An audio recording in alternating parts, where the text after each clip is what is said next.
Hey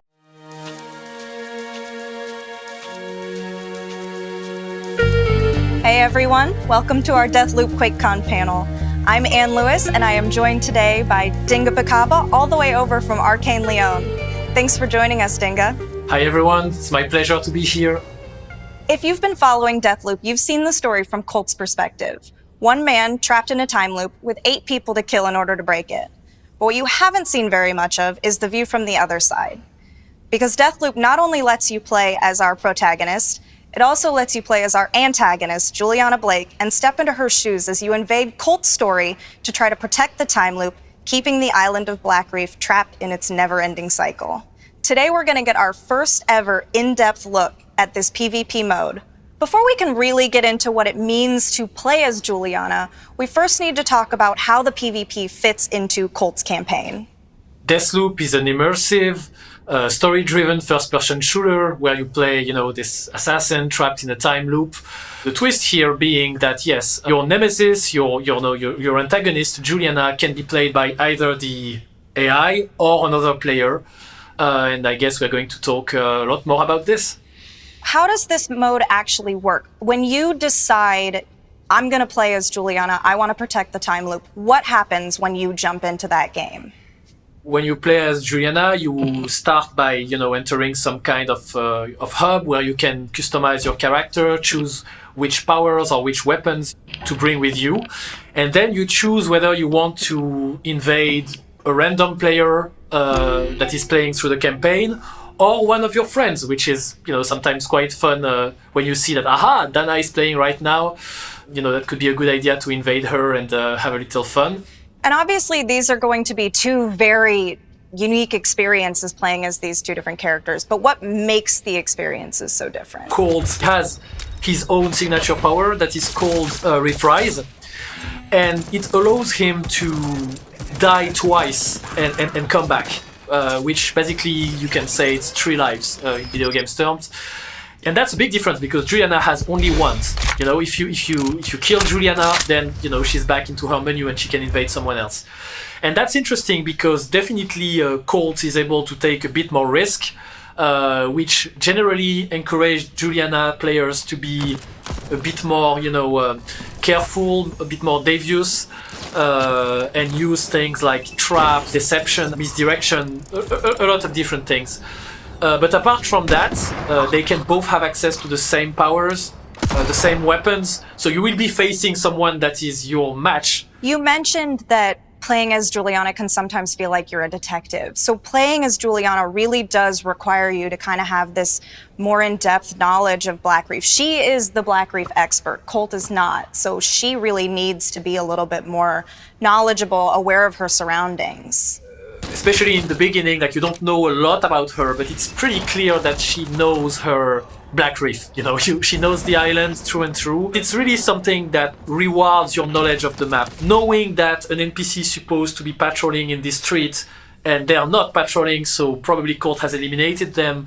Knowing where the weapons are, where the hot spots, I would say, are. Knowing where the nice sightlines, if you're in the sniper mood. It really pays off. When you're hunting as Juliana, you're clearly hunting big game. You're hunting someone that is dangerous, that is driven, maybe they found a cool weapon and they don't want to lose it, so they will fight to the death. The ultimate test of the game is playing against someone that is as strong as you and trying to outsmart them or overpower them, depending on what your playstyle is. Something else that you brought up earlier is the fact that Colt doesn't have to fight against Juliana. He can hide, he can extract from the map. But what is going to make Colt players want to engage with Juliana? Playing against another player is a nice change of pace in your campaign. Intrinsically, in terms of rewards, the first thing is that if you kill Juliana, she will drop some interesting loot. She can drop a weapon and it will always be the highest quality weapon. She can drop a power, she can drop a power upgrade, which are things that are, you have to fight hard for because powers are owned by the visionaries, the targets. She can also drop trinkets that are, basically your perks or your weapon upgrades or character upgrades. You also get a nice amount of residium, which is the resource of the game that you can harvest. It allows you to keep your weapons across the loops, so it's quite desirable to get twice the residium in a mission target. Imagine that you already lost 2 of your lives and you have only 1, and you know that Juliana invaded. Well, you have nothing to lose. If you manage to kill her, well-placed bullet or drop assassination from a roof on an unsuspecting Juliana and hop, you're back to have your 3 reprises and you can proceed with your mission.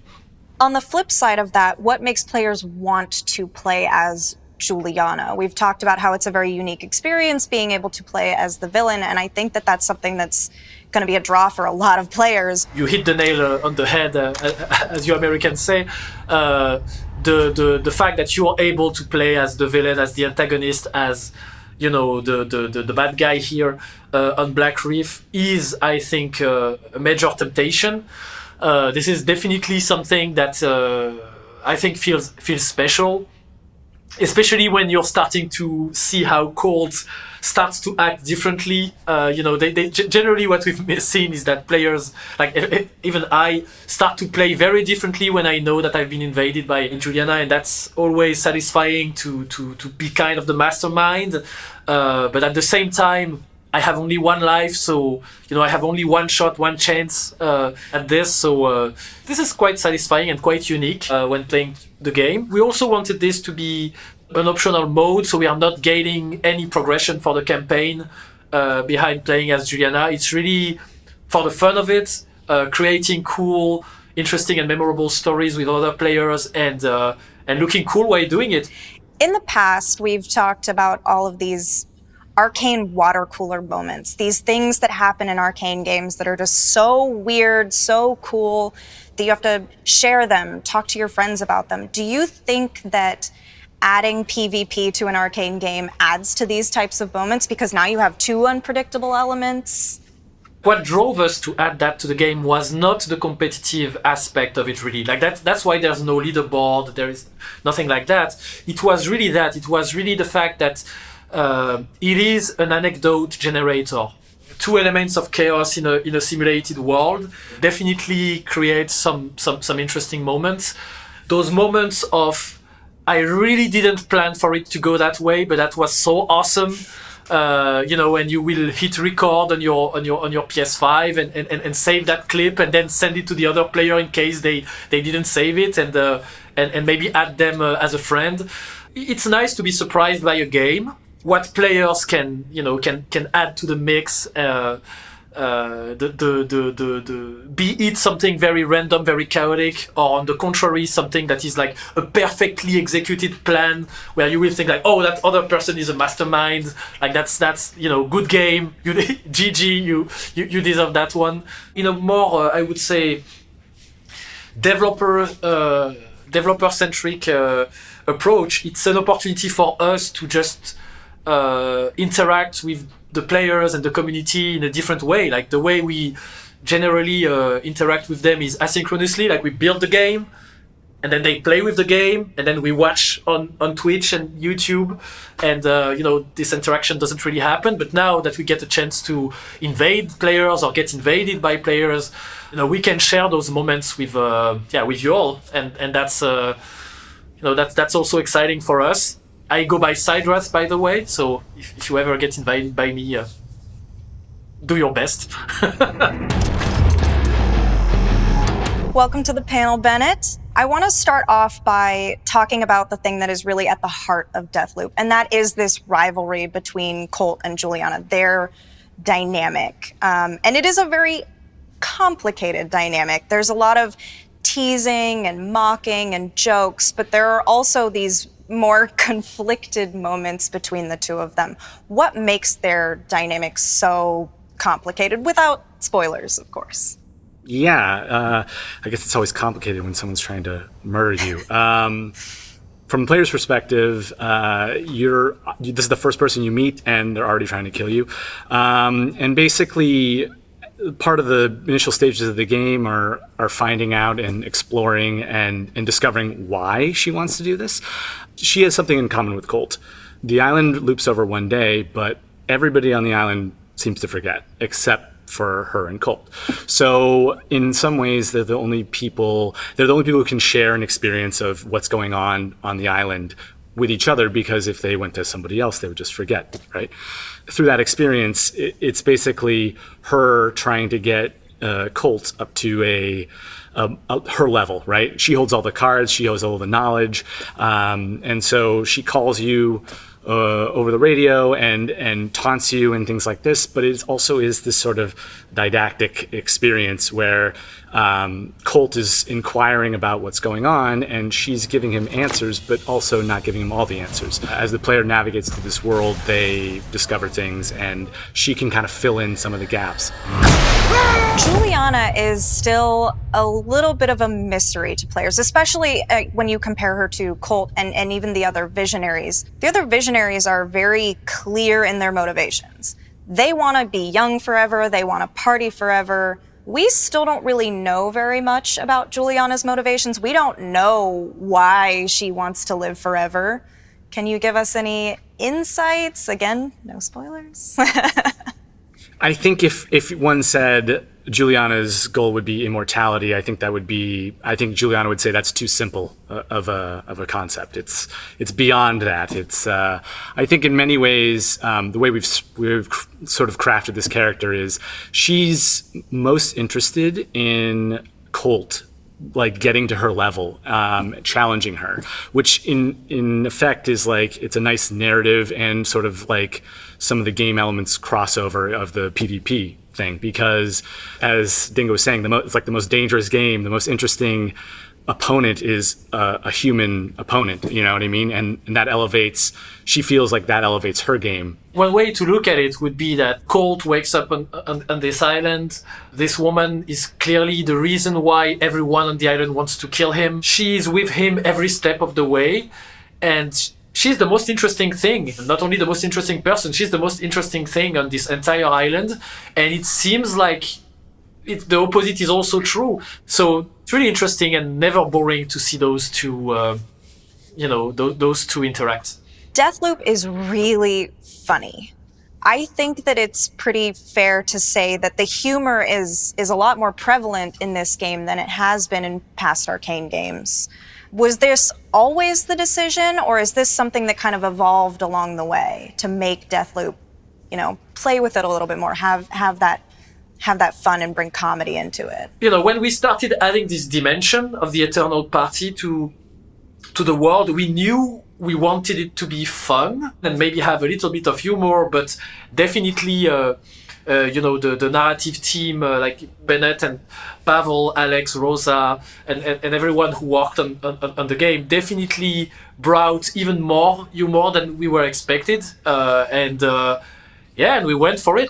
If you just lay out the world of Deathloop on paper, you're like, yeah, this could be a pretty dystopian, dark place. There's just a lot of bad things that can go on. Like any sort of, quasi or attempt to be utopian society always has usually a very dark side to it. I think that was very clear in sort of a lot of the themes and a lot of the initial characterizations. And I think one of the things we wanted to do was really put a spin on it, and make it not just the world super cool, but also I really genuinely enjoy being this main character and finding out what he says. When a player picks up a game, they're not worried about the stakes being against them. They're thinking about how do I win, and that's sort of what Colt acts like. He shows up and has absolutely no tools, nothing. He's literally waking up on a beach and has no idea of what's going on, and he pretty much just blazes right through it, and that's pretty much what the player would experience as well. So we really tried to make the player and Colt kind of feel like they're having a fun time together as they sort of discover what the hell is going on in this world and that stuff. So Colt, for instance, the way he approaches it is that he's like, this is this is not a great situation to be in. Like, it's a pretty shitty day that he has to over and over again. Like, everyone wants to kill him. It's cold. This is like an impossible task. Overall, the way he's dealing with it, like the one of the things that gets him through is actually this self-deprecating kind of humor. Like he's not afraid to fail at all. Like he has this kind of confidence about the jokes that he makes, the situations that he gets into, and I think it's an interesting way for players to get into that kind of mindset. As Bennett said, like enjoying the experience, enjoying the successes, enjoying the failures as well, enjoying each discovery, because he's driven, he's serious about what he's doing, but he's not taking himself too seriously. Like this is one of the ways he deals with it. Well, we have a lot more to say about Deathloop's story. In fact, you can join us tomorrow as we sit down with the voice actors behind Colt and Juliana to talk even more about their complicated relationship and get a little bit more insight into these characters. For now, we're going to say goodbye to Dinga. Bye-bye, au revoir, thanks for having me. And last but certainly not least, we are joined by Dana Nightingale, our campaign designer and the architect of Deathloop's murder puzzle, which is a term that we've brought up a lot when talking about Deathloop. But Dana, please tell us, what is the murder puzzle? The murder puzzle is the player's journey through this very strange situation they find themselves in between waking up on a beach with no idea what's going on and eventually being able to eliminate all 8 visionaries in one day and figuring out how to actually do that. So it's a process of searching for clues. It's about going to each of those visionaries' strongholds, the locations where they're spending their eternity. They're partying or researching, or just hanging out with their friends, and infiltrating their space, learning about them, and figuring out what are the ways that I can either move them around or find out if there's any secrets to their schedule that you can exploit, so that they'll all eventually line up and you can do that perfect run. The way the player experiences this in the gameplay is every time you start a new loop, the whole island is laid out in front of you. You've got these 4 locations, and you're picking where you want to go. So it's the morning, it's a fresh day, and you're starting to craft your campaign. So you decided that you're the most interested in this particular visionary. Say it might be Igor Serling. You're really interested in what this guy is up to, so you can sneak into his camp, discover what he's up to, and hopefully find something there that will give you a clue that you need to figure out how to get him to another spot, because he's out in the middle of nowhere. It's going to be really tough to get another visionary to him, but maybe you could figure out a way to move him to a different location. This was something that came along very early in the process, and we kind of knew that this is how we wanted to solve the murder puzzle. And so I think one of the challenges narratively was coming up with interesting characters that have these needs, wants, and desires, and then making it make sense that they would maybe go against their own self-interest or act in a non-selfish way sometimes in order to, like, quote unquote, move yourself around so the player has a chance to kill them. A big difference between this game and the previous games that we've worked on, and to an extent Prey included, is that once the game opens up to you, you're choosing the order that you want to tackle everything. And if you're even choosing if you want to tackle anything at all, the campaign will begin with a couple of clues. And as you explore them, you'll find more clues. But in reality, you could ignore those clues and just strike it on your own. You say, actually, I want to go to this location, even though I know nothing about it. I don't think anything's there. And you don't know what you're going to discover. And even though we call them the leads, the clues that you discover to track down the solutions, even though they will have like a linear order that they can fall into, your first clue might be from the middle of that track, and you can explore in other directions from there. So what was really important to me when figuring all this out was that it was a true player-authored campaign, so that when you're talking with your friends or other fans, everyone is going to have a completely different story about how they tackled the game, who they started with, what they discovered when. You might have figured it out without the game helping you at all. Your intuition put it together, and you're able to zoom straight in on the solution. In the long-form gameplay that we showed off in July, there were a lot of instances of Colt finding these small details that gave him either more information about his targets or information about ways to break into Alexis's mansion. So all of these little things that come together, how important are these little details that you find on the island of Black Reef to solving this puzzle? Some of them are integral.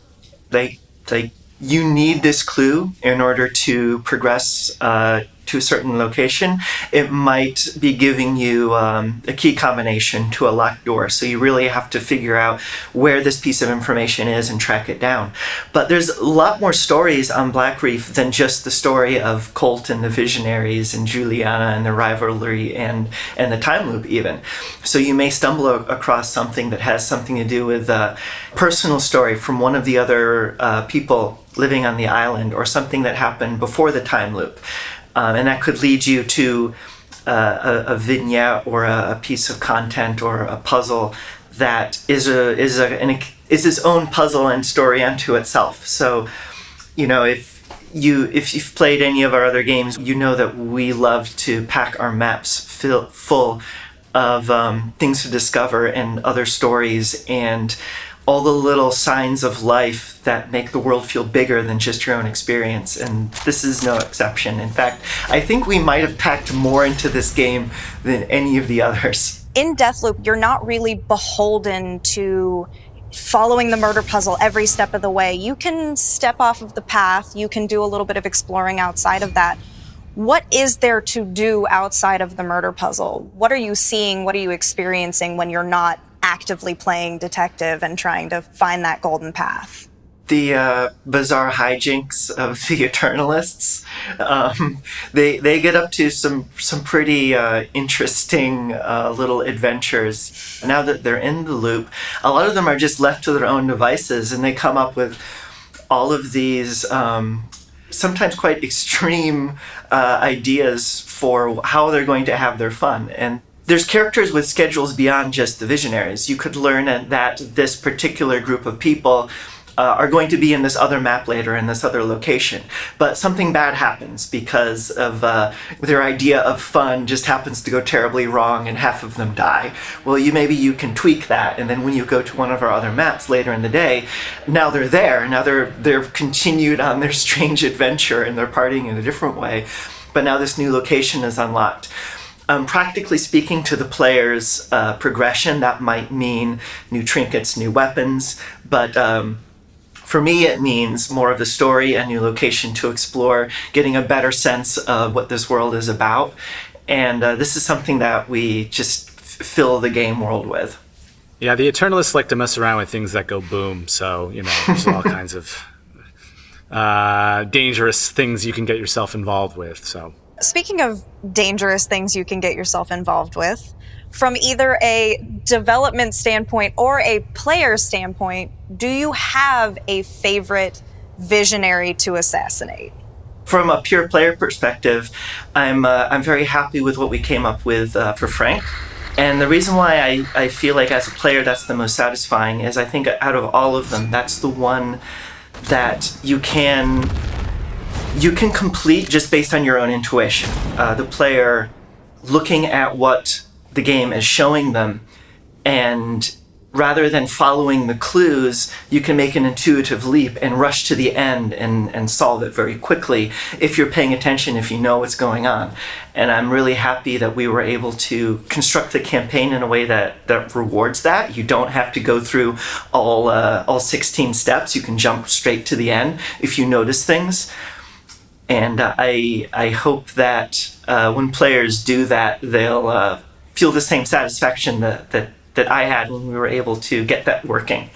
I actually really like Frank. I think as a character, he's he was a fun character for us to write. The actor who performed him, Andrew Caldwell, was great.